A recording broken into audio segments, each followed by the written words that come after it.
Hi hello నమస్తే నేను మీ భావన. జానీ మాస్టర్ని టార్గెట్ చేస్తున్నట్టు కనిపించేలా ఇండైరెక్ట్గా యాంకర్ ఝాన్సీని టార్గెట్ చేస్తున్నట్టు కనిపిస్తుంది. సో ఇదే విషయంపై మాట్లాడేందుకు మనతో ఉన్నారు శేఖర్ భాష. భాష గారు నమస్తే. నమస్తే మా. సో మనం చూస్తున్నాం, ఇవాళ ట్వీట్ కూడా చేశారు జానీ మాస్టర్. ఆయనకి కమ్యూనిటీ ఎలక్షన్స్లో కేసుకు సంబంధించి ఒక తీర్పు కూడా ఇచ్చారు. సరే, ఈ విషయం ఒక పక్కన పెడితే యాంకర్ ఝాన్సీ, అసలు యాంకర్ ఝాన్సీకి జానీ మాస్టర్కి ఎక్కడ వివాదం? నాకు తెలిసి అలాంటిది ఏం లేదనుకుంటాను. ఆవిడ కేవలం పాష్ కమిటీ జడ్జిగా వ్యవహరించారు.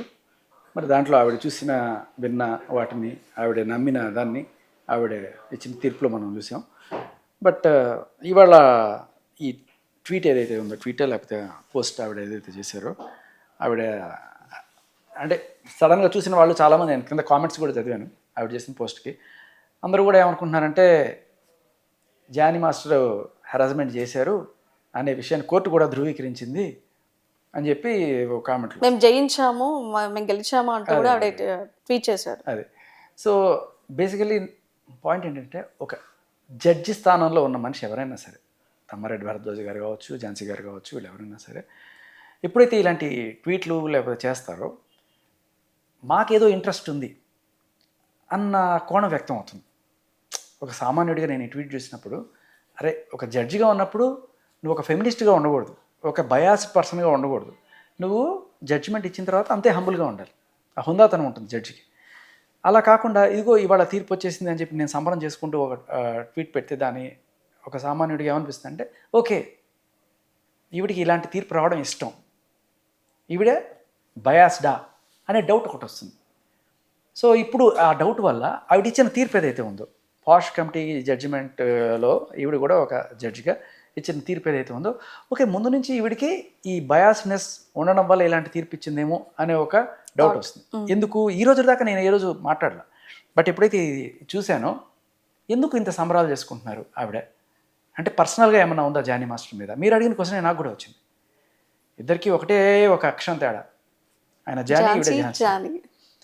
సో అంటే నిజంగానే తప్పు చేసిన వాళ్ళు ఎవరన్నా ఉంటే వాళ్ళకి శిక్ష పడాలి.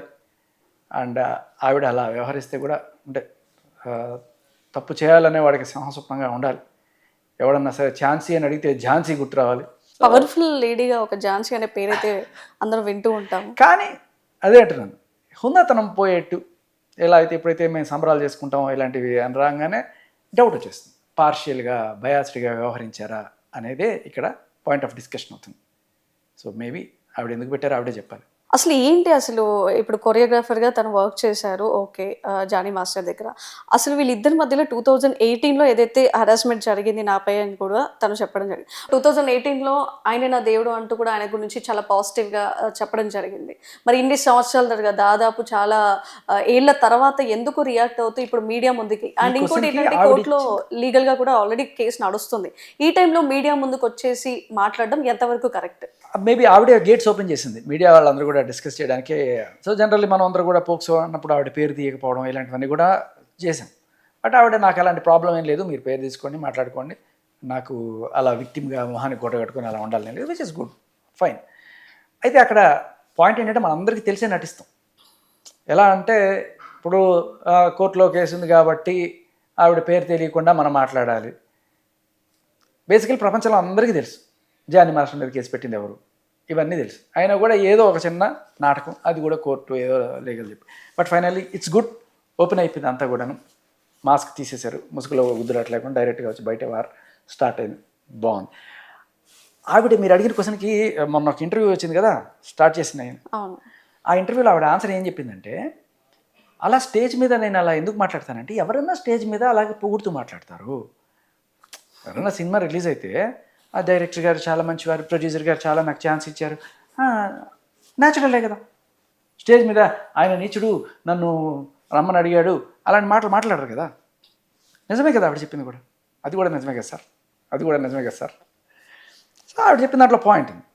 అయితే ఇక్కడ మనం ఒకవేళ కనుక స్టేజ్ మీద కాకుండా వేరే చోట ఎప్పుడైనా సరే పర్సనల్ కాన్వర్జేషన్లో మీతో మాట్లాడుతున్నప్పుడు, నాతో మాట్లాడుతున్నప్పుడు, ఎవరితో మాట్లాడుతున్నప్పుడు చెప్పింది అనుకో, that is a credible source of information కదా. ఇప్పుడు నేను మీకు కూడా చూపిస్తాను. అయితే నేను ఒక విషయం అడగాలనుకుంటున్నాను, ఒక అమ్మాయిగా తనపై ఏదైతే లైంగిక వేధింపులు కానీ ఏదైనా ఇతర కారణాలు వాళ్ళు కావచ్చు, ఒక అమ్మాయిగా నేను అడగాల్సింది ఏంటంటే, తనకి ఎప్పుడైతే 2018 కావచ్చు, 19 కావచ్చు, 20లో కావచ్చు, ఎప్పుడైతే స్టార్ట్ అయిందో harassment. So whatever Jani master తరపు నుంచి కావచ్చు, ఇంకేదైనా కావచ్చు. ఇప్పుడు ఆయన మీద కేసు ఉంది కాబట్టి ఆయన గురించి మాట్లాడదాం. మరి అప్పుడే హరాస్మెంట్ స్టార్ట్ అయినప్పుడు, ఆ విషయం ఆమెకు తెలిసినప్పుడు, ఏదైతే లొంగ తీసుకోవాలని ప్రయత్నించినప్పుడు ఇమీడియట్గా ఎందుకు రియాక్ట్ అవ్వలేదు? అప్పుడే కేసు పెట్టొచ్చు కదా. మనం ఇది కేసు పెట్టొచ్చు అనేది సెకండ్ ఆప్షన్. ఫస్ట్ ఆప్షన్ కూడా మనకుంది, అతని నుంచి దూరం కూడా వెళ్ళొచ్చు. తన పెద్దవాళ్ళకి చెప్పొచ్చు, లేదంటే ఇండస్ట్రీలో పెద్దవాళ్ళకి కూడా ఆశ్రయించి ఇలా కంప్లైంట్ కూడా చేయొచ్చు. ముందుగా అది కంప్లైంట్ ఇచ్చిన తర్వాత అక్కడ నుంచి నీకు రియాక్షన్ రాలేదు, రెస్పాన్స్ రాలేదు అంటే then you can go for legal. So we have that option. అది కూడా నువ్వు 18లో నీకు జరగలేదు, ఓకే, లేటర్గా 19లో నీకు ఇద్దరి మధ్య ఏదో కాంబినేషన్ బాండింగ్ అనేది ఒకటి కుదిరింది, ఇలా జరిగింది అంటే లేట్గా అంటే 19 or 20 అని జరగవచ్చు. మరి అప్పుడు ఎందుకు రియాక్ట్ అవ్వలేదు? ఆఫ్టర్ సో మెనీ ఇయర్స్, ఇన్ని ఇయర్స్ తర్వాత ఇప్పుడు వచ్చింది. ఇదే క్వశ్చన్ ఆవిడని అడిగినప్పుడు ఆవిడ ఇచ్చిన సమాధానం ఏంటంటే, మరి ఇదే క్వశ్చన్ మీరు అంటే క్వశ్చన్ సమాధానం అనమాట. మీకు ఎప్పుడైతే సమాధానం లేదో క్వశ్చన్ సమాధానం చేసి కన్ఫ్యూజ్ చేసేసి యాంకర్ని చేసి ఇదే క్వశ్చన్ యాంకర్ అమ్మాయిని అడిగినప్పుడు మీరు ఎందుకు అప్పుడే పెట్టలేదు, ఇప్పుడు వచ్చి 4 ఏళ్ళ తర్వాత 5 ఏళ్ళు పెడితే చేశారు. మీరు ఈ క్వశ్చన్ హేమ కమిటీని ఎందుకు అడగలేదు? హేమ కమిటీ అనేది చాలామందికి తెలియకపోవచ్చు. మలయాళం ఇండస్ట్రీలో ఇట్లాంటివి జరుగుతున్నప్పుడు వేసిన కమిటీ, ఆ కమిటీని మీరు ఎందుకు అడగలేదు? అంటే కాబట్టి నన్ను అడగకూడదు. ఒకరి నుంచి ఒకరు వస్తున్నట్ట అదేంటున్నా వాళ్ళని అడగలేదు. ఇప్పుడు ఈవిడ పోయి యాంకర్ పోయి హేమ కమిటీని అడగలేదు కదా, అందుకని నన్ను అడగకూడదా? మీ దమ్ముంటే వెళ్ళి హేమ కమిటీని అడగండి, తర్వాత నన్ను అడగండి. ఇంకో పాయింట్ ఏంటంటే, ఇదే క్వశ్చన్ సరే యాంకర్ అడిగింది కాబట్టి లోకువ, యాంకర్ అడిగింది కాబట్టి గట్టి గారు చేసింది, జడ్జి అడిగారు. ఓకే, జడ్జి జువాడ శ్రీదేవి గారు, హైకోర్టు జడ్జి, ఈ కేసు బెయిల్ పిటిషన్ విన్నప్పుడు ఎందుకు ఇంత డిలే చేశారు అని ఆవిడ అడిగారు కంప్లైంట్ ఇవ్వడానికి. దానికి అప్పుడు అడగచ్చు కదా ఆవిడని, మీరు నన్ను ఎందుకు అడుగుతున్నారు, హేమ కమిటీని అడగండి, జడ్జిని అడగలేదే? యాంకర్ అంటే లోకువ. జడ్జి గారు చెప్పినప్పుడు అదే జడ్జి గారిని అడిగినప్పుడు వాళ్ళు ఏదో చెప్పుకున్నారు రీజన్స్. అప్పట్లో ఇదే, ఇప్పుడు ఏదైతే అప్పుడు నాకు ధైర్యం లేకుండే, ఇప్పుడు నాకు ధైర్యం వచ్చింది అందుకని వచ్చాను 5 ఏళ్ళ తర్వాత, అది ఏదో చెప్పుకున్నారు. బట్ ఆ ధైర్యం ఎవరు ఇచ్చారు? ఇప్పుడు మనిషికి ధైర్యం వచ్చింది అంటే ఒక మనిషినైనా చూసుకోవాలి, ఒక ఆయుధాన్ని పట్టుకోవాలి, లేకపోతే ఎన్నో కారణాలు ఉండొచ్చు. ధైర్యం అంటే ఊరుకు రాదు. ఆయుధాలాగానే ఉన్నాయండి మీ క్వశ్చన్స్. బట్ అది అల్లు అర్జున, సుకుమార, నిజంగా ప్రజల్లో ఇలాంటి క్వశ్చన్స్ చాలా, ఇలాంటి క్వశ్చన్స్ వచ్చినప్పుడు ఆవిడ నా వెనకాల ఎవ్వరూ లేరు, నా కోసం బాధించింది పబ్లిక్ ప్రాసిక్యూటర్ మాత్రమే అని చెప్పి అన్నది. అంటే దాని అర్థం ఏంటి? సో ఎవరు లేరు. Good question. మరి ఇప్పుడు సడన్గా ఇవాళ ట్వీట్ నా వెనకాల ఎవరు లేరు అన్నప్పుడు ఆవిడ చెప్పిన నెక్స్ట్ రోజే ఆవిడకి సపోర్ట్గా ఒక ట్వీట్, జానీ మాస్టర్కి అగ్నిస్ట్గా ఒక ట్వీట్. సరే మరి సరే లేదని అనుకుందాం, అది కూడా యాదృచ్ఛికమే అనుకుందాం, నా వెనకాల ఎవరు లేరు అనుకుందాం. ఈ బెయిల్ ఇచ్చిన జడ్జి అడిగిన క్వశ్చన్ ఏంటంటే, మీరు చెప్పింది ఏది నమ్మశక్యంగా లేదు. ఓకే, పబ్లిక్ ప్రాసిక్యూటర్ ఈవిడ తరపు నుంచి ఎవరైతే వాదిస్తున్నారో ఈవిడ ఇచ్చిన ఆధారాలు అనేది చూడండి, జానీ మాస్టర్ అప్పుడు తిట్టాడు ఇప్పుడు తిట్టాడంటే, వీళ్ళ సైడ్ నుంచి కూడా కొన్ని చూడండి, వీళ్ళిద్దరి మధ్య ఎప్పటి నుంచో రిలేషన్ ఉంది, నేను ఆయన ప్రేమిస్తున్నాను, ఆయన కావాలి అని చెప్పి ఆవిడ అన్న మాటలన్నీ కూడా జడ్జి 2 పక్కల విన్న తర్వాత ఆవిడ చాలా క్లియర్ కట్టే ఇద్దరు రిలేషన్లో ఉన్నారు అండ్ రైట్ నౌ ఆవిడ మేజరు, ఆవిడ can make her own decision, ఆవిడ మేజర్గా ఉన్నప్పుడు కూడా వీళ్ళు కలిసి ఉన్నారు కాబట్టి we cannot rule out. And ఇద్దరూ ఇష్టపడి కలిసి ఉన్న తర్వాత ఒక్కళ్ళనే దీన్ని మనం బాధ్యులు చేయలేము కాబట్టి నేను మిగతా విషయాలను తెలుసుకోండి, ఇది పసలేని కేసు అని చెప్పి ఇచ్చేసారు తీర్పు. అయితే ఇప్పుడు మీరు అడిగిన question, coming back to that, మరి ఎవరు లేరు అంటే ఈ బెయిల్ ఎవరైతే లేడీ జడ్జి, మళ్ళీ అంటే ఒక లేడీకి లేడీ ప్రాబ్లం అర్థం అవుతుంది కదా చాలా క్లియర్ కట్గా, ఆవిడే ఇచ్చారంటే ఆ జడ్జిమెంట్ని పట్టుకొని వెళ్ళి సుప్రీంకోర్టులో ఈయన బెయిల్ క్యాన్సిల్ చేయాలని చెప్పి పిటిషన్ వేశారు. అంటే తీరట్లా ఏదో ఒకటి చెయ్యాలి, ఆయన బయటపడకూడదు, కక్ష సాధించాలి అనగానే సుప్రీంకోర్టు పక్కెళ్ళి ఆడుకోమ్మా వాళ్ళు కూడా చూశారు సేమ్. అండ్ 2 వాదాలు పరిశీలించి ఫైనల్గా వెళ్ళిపోమన్నారు. బట్ వీళ్ళకున్న ఈవిడికున్న ఒకే ఒక సపోర్ట్ ఎవరు, ఈవిడికి ఫేవర్గా ఇచ్చిన జడ్జిమెంటు పాష్ కమిటీ ఝాన్సీ గారు.